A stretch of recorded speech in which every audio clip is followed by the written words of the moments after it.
Good afternoon, everyone. I will be on time. You know, one of the things that I've always known is you want to make sure that these things do end on time. First of all, thanks very much, General, for the invite to come in and speak. You know, I go back to 1994 in the beginning of my service in government. And at that time, I was the senior contracting official in the Marine Corps. And at that time, one General Mattis was a two-star over there, and I was working with him. And there was a general on the battlefield, John Urias, and he was trying to bring together an incredibly chaotic situation. He was trying to create some sense and form of jointness on the battlefield in terms of contracting. And it was a very difficult task.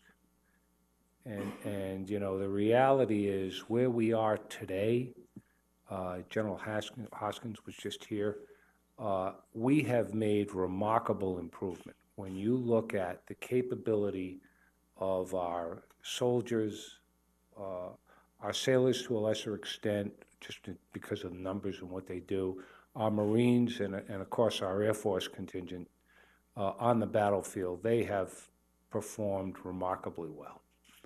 And we now have a joint contracting force on the battlefield that is in fact well coordinated and can respond to warfighter needs. You know, I think of the theme of this particular conference, the speed of contracts, at the speed of war. And the reality was, I remember working with Secretary Gates, and one of his big frustrations was he used to say, we're at war, but the Pentagon isn't, right? We're at war on the battlefield, but the Pentagon isn't. And he would be frustrated over the inability to act with great speed. And the fact of the matter is that we are doing things today which are very different than what we were doing, let's say, 6, 7, 8 years ago. Having been in the Pentagon now for about 12, 13 years, I can see it. And, you know, one of the things that the Army is really stepping out on is both in terms of its contracting for the immediate needs on the battlefield, right? That's one very different type of contracting versus trying to contract for a major weapon system. It's a different set of disciplines. It's a different set of tools. And we have to realize that we've got to create different kinds of tools and have people trained in those different skill sets, because the mindset of dealing with a major weapon system is very different than the mindset of dealing with a soldier or a sailor or a Marine or an airman who needs something on the battlefield tomorrow. Right? We've got to be able to be responsive to that need. And, you know, it hasn't gone unnoticed on me. When you hear General Mattis talk about the organization, and, you know, he wants people focused on lethality, right, in terms of bringing lethality to the fight. And so we've got to ensure in our community that we are doing our part in that regard. What the Army is doing in the long term, in terms of some of the major weapon systems that they're doing business with many of our major contractors now, we are encouraging the use of creating options for requirements that we don't even have yet. Right? We're basically taking, let's say, the FY17 or the 16 buy, and we're saying, okay, let's create options for 17 and 18 for quantities where we think in this range is where we're going to go. And we're trying to do that so that we avoid the continuous process of let's get another proposal, let's go through another audit, let's go through another very difficult negotiation. You know, the reality of life is, if we're comfortable with the pricing of the contracts that we're negotiating with industry, we are encouraging that to happen. So industry's part in this is to be transparent and frankly, to recognize that we're in this together, right? We both need to create, I heard some discussion today about the financial health of the industry. The fact is that it is a primary concern of the department, right? We've got to have a financially healthy defense industry. I mean, that just makes sense, right? We've got to have that. And what that means is that they can be responsive to our needs in a very difficult and changing environment. You know, probably the biggest challenge that our acquisition system has is the challenge in dealing with the uncertainty of funding. I heard it talked about today. Very different view from a small business owner who is literally dealing with perhaps 10 or 15 people, and I only have enough working capital to keep them on the books for 7 or 8 days, right? Versus, you know, the major league players that many of us deal with, you know, the Lockheeds and the Raytheons and the Northrops and the Boeings, who are, you know, large companies who can absorb that kind of uncertainty to a degree, right? To a degree. Now, one of the things that I've been really pushing is, you know, I do not support companies who are, sometimes we get into these financial environments and we expect the companies to go out and, well, they can bridge this, the company can deal with it. That's not their job, right? We're supposed to fund our requirements. And so, you know, I'm a big proponent of, look, if we've got the funding, we need to fund our requirements, right? We shouldn't be using funding as a mechanism to try and get a better deal, right? That's not part of the deal. The funding is supposed to be negotiate a good deal, get it under contract, create contracting tools that enable us to execute in a efficient and effective way. I mean, that's what we're trying to do. So the Army is really stepping out. Frankly, they're out in front of the other two services in this regard in terms of looking at, in the major weapons systems world, looking at opportunities to negotiate options, to negotiate headroom. I heard that term, right? To negotiate headroom so that when uncertainty comes, they can deal with it. You know, to me, it's all about planning. And the reality of life is, if you are 6 months into the fiscal year and you're worrying about whether or not you're going to have funding, you know, or what you're going to do with your money on September 30th, you've already lost the battle, right? I mean, that's not planning. And we need much more foresight, both in terms of our requirements generators and in terms of our contracting organizations working more closely together through the PMO and saying, okay, how do we get this work under contract?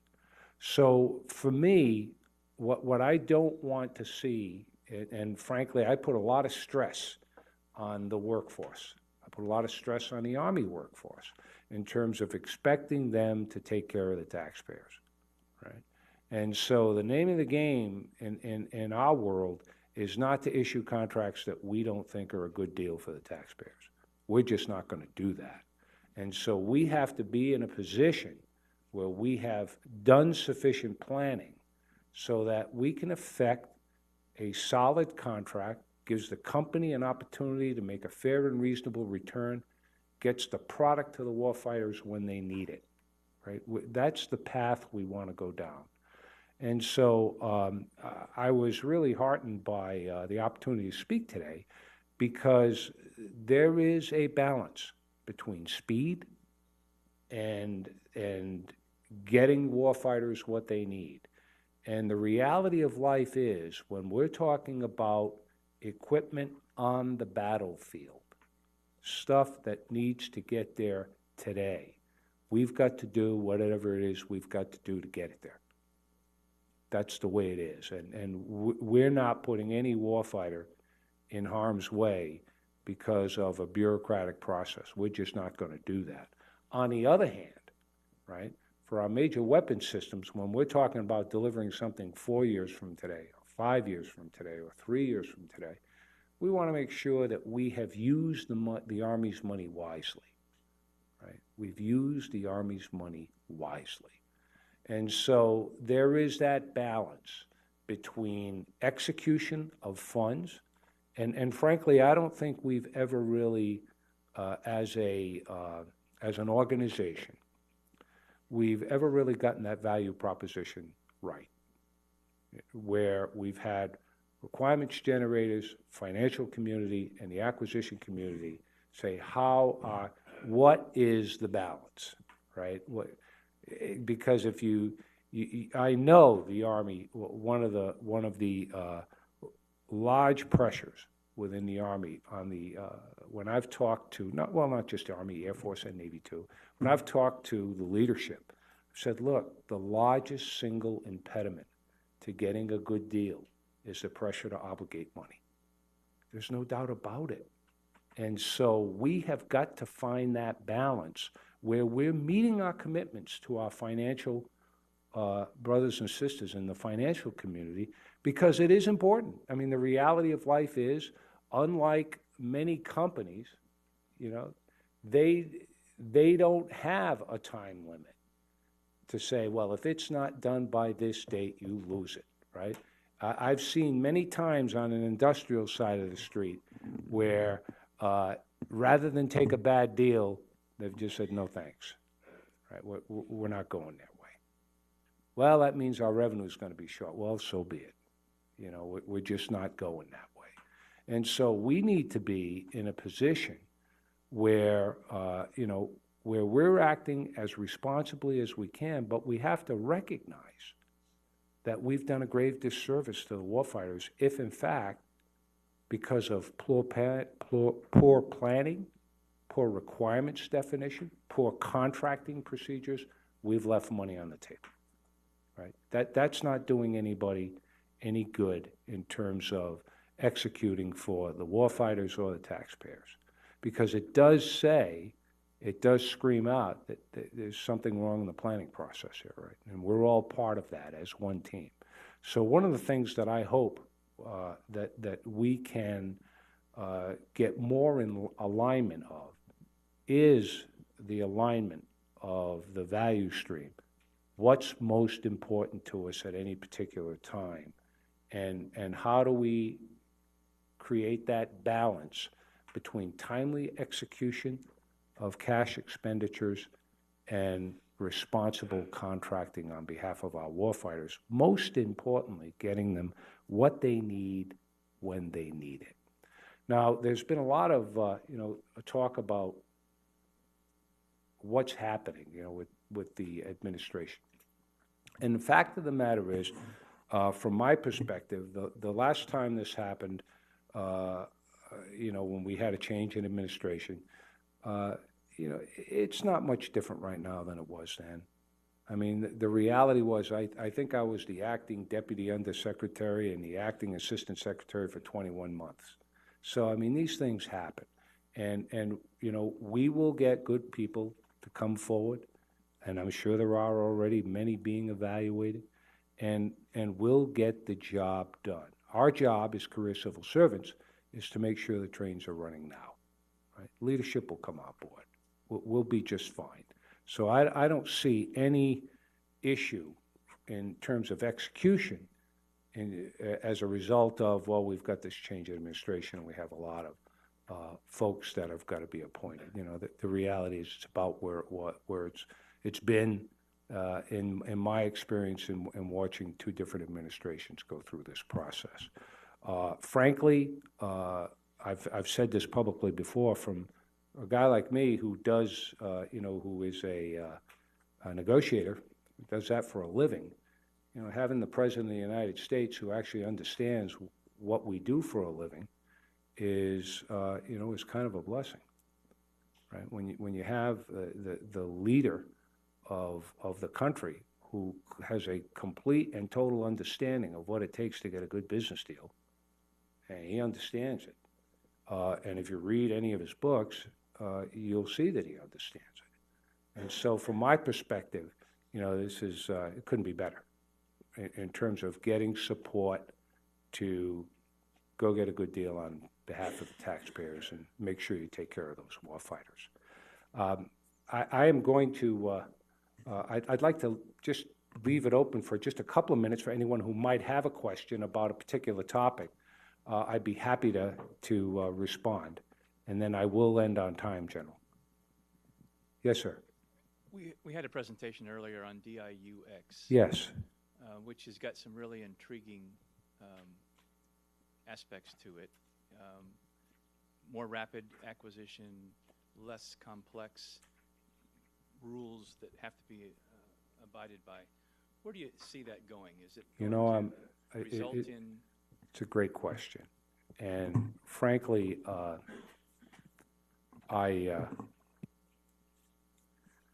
sometimes feel like we're using a toothpick to try to get at a huge mountain. And the fact is that DIUX is a great initiative, right? It's a great initiative. If you just, I'm sure some of you have, if you read some of the things that they've actually done, it's neat.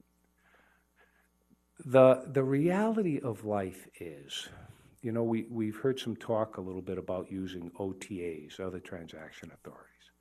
The fact of the matter is, there is having run a commercial company, there is a misperception that having a completely clean palette actually takes less time than having a palette that has some structure to it, And it all depends upon what it is you're buying. I remember selling and buying very complex engineered systems in excess of $1 billion. If you were selling that or you were buying it, it took about 18 months to 2 years to get it under contract. I mean, it's the way it was. Companies who are spending $1 billion want to know how that $1 billion is made up. If you're buying something that is, your requirement and your need, and the capability of your company and the company you're dealing with, and you have a sense of what you should pay for it, those can go fairly quickly, right? And so I think that I'm not sure that OTAs in and of themselves are the answer. What I do believe we need to be is very flexible in terms of what our requirements are, very flexible in our selection process, right? It has a flexibility to it, and speed to make decisions. If we can create an acquisition and contracting environment like that, and I think DIUX is trying to do it, it can be a very positive thing. So I'm all for DIUX. I just don't think we're doing enough of it. And I do think that we, in the Defense Department, we need to start thinking more about how we make our requirement more malleable so that it aligns itself to what industry's doing, right? If you can do that, then you're likely to get a commercial solution very quickly. And I go back to MRAP. That was a situation where we had a lot of different companies participating in that with a variety of alternatives in terms of how to solve the problem.